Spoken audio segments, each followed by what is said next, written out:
ఈరోజు ప్రజా హక్కుల నేత, హైకోర్టు న్యాయవాది, ప్రముఖ సామాజికవేత్త బొజ్జ తారకం గారి 85వ జయంతి సందర్భంగా మరి ఈరోజు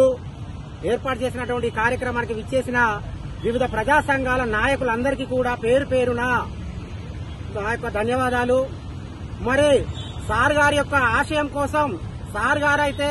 బొజ్జ తారకం గారు ఏదైతే నమ్మారో, ఏ సిద్ధాంతాన్ని అయితే నమ్మారో, అంబేద్కర్ వాదిగా ప్రజలకు రావాల్సినటువంటి వాటా,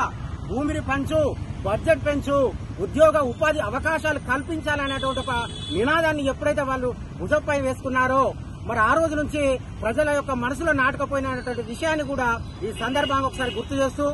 తప్పకుండా బొజ్జ తారకం గారి ఆశయాలు, అంబేద్కర్ గారి ఆలోచన విధానాన్ని కూడా ముందుకు తీసుకుపోవడంలో మా వంతు బాధ్యత తప్పకుండా నెరవేరుస్తానన్నటువంటి విషయాన్ని ఈ సందర్భంగా మేము ఒకసారి గుర్తు చేస్తా ఉన్నాము.